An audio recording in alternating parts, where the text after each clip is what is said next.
తనపైన తన కుటుంబంపైన నిరాధారమైన ఆరోపణలు చేస్తున్న మాజీ మంత్రి కారుమూరి వెంకట నాగేశ్వరరావు వాటిని నిరూపిస్తే తన ఎమ్మెల్యే పదవికి తృణప్రాయంగా వదులుకొని రాజీనామా చేస్తానని తణుకు ఎమ్మెల్యే ఆర్మిల్లి రాధాకృష్ణ సవాల్ విసిరారు.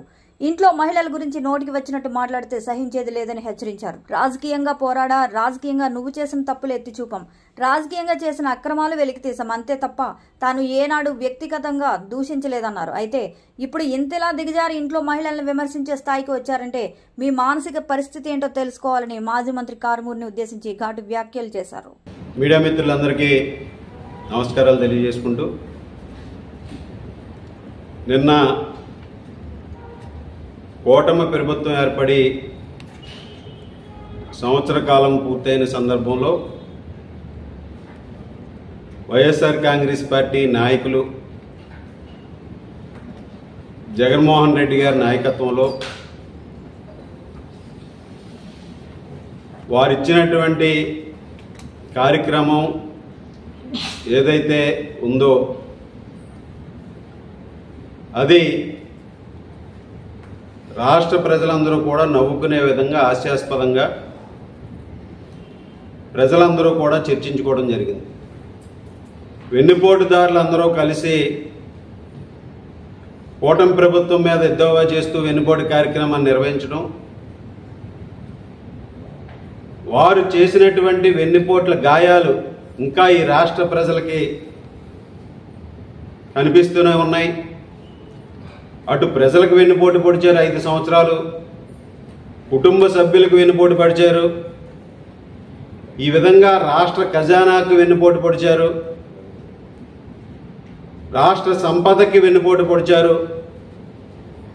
ఈ విధంగా వాడు పొడిచినటువంటి వెన్నుపోట్లు ఈ రాష్ట్ర ప్రజలకి ఇంకా మానని గాయాలుగా మిగిలాయి.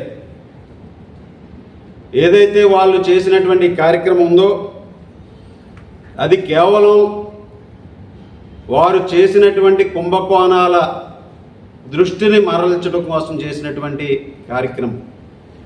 మద్యం కుంభకోణం కానీ ఈరోజు 35,000 కోట్ల రూపాయల మద్యం కుంభకోణం ఏ విధంగా దాని మీద ఒక్కొక్కటి నిజాలు బయటకు వస్తున్నాయో వాటిని దృష్టిని మరల్చడానికి జగన్మోహన్ రెడ్డి ఈ వెన్నుపోటుదారులందరూ కూడా ఆడుతున్నటువంటి నాటకం అని ఈ సందర్భంగా తెలియజేస్తున్నా.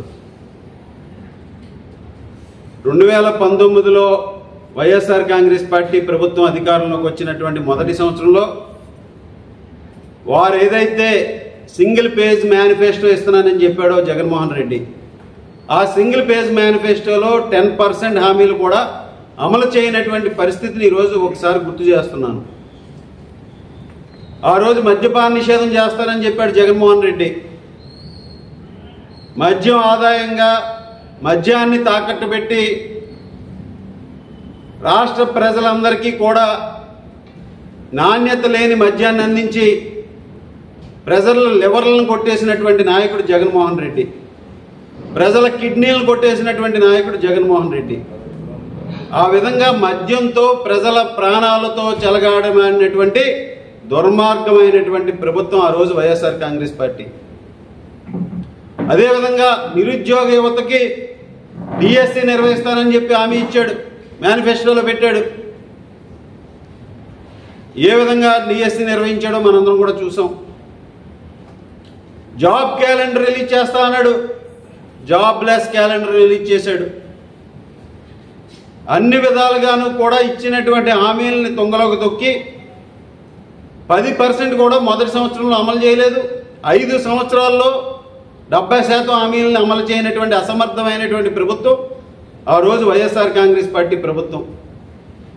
వాళ్ళు ఇచ్చినటువంటి హామీలను అమలు చేయకపోవడం పోయి ఈ రాష్ట్ర ప్రజలకు వెన్నుపోట్లు పొడిచి రాష్ట్ర ప్రజల్ని దోచుకుని ఒక అవినీతి అసమర్థమైనటువంటి పరిపాలన అందించినటువంటి జగన్మోహన్ రెడ్డి రాష్ట్ర ప్రజలందరూ కూడా గ్రహించి వాళ్ళ వెన్నుపోట్లని కూటమి ప్రభుత్వానికి, కూటమి పార్టీలకు 164 సీట్లని విజయాన్ని అందించి ఈరోజు ఈ రాష్ట్ర చరిత్రని మార్చే విధంగా ఒక సుపరిపాలనకి మార్గం చేసినటువంటి పరిస్థితిని మనందరం కూడా ఒకసారి ఆలోచన చేయాలి.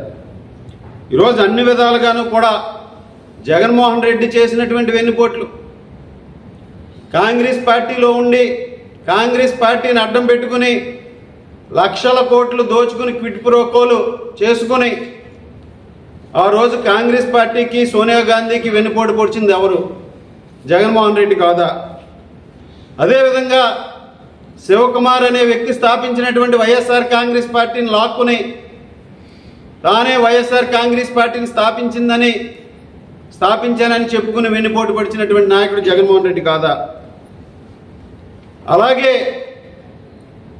ఎత్తుకుని పెంచినటువంటి బాబాయిని గొడ్డల పోటుతో చంపేసినటువంటి వ్యక్తి, వెన్నుపోటు పొడిచినటువంటి వ్యక్తి జగన్మోహన్ రెడ్డి కాదా? తల్లిని చెల్లిని ఆస్తి కోసం బయటికి గెంటేసినటువంటి జగన్మోహన్ రెడ్డి చేసింది వెన్నుపోటు కాదా? ఈ విధంగా వెన్నుపోటుకి బ్రాండ్ అంబాసిడర్గా ఉన్నటువంటి జగన్మోహన్ రెడ్డి అటు కుటుంబాన్ని, అటు బాబాయిని, ఇటు రాష్ట్ర ప్రజల్ని అందరినీ కూడా వెన్నుపోట్లు పొడిచి రాష్ట్రం ప్రజలందరికీ కూడా తీవ్రమైనటువంటి గాయాలు చేసినటువంటి పరిస్థితి మనందరం కూడా చూసాం.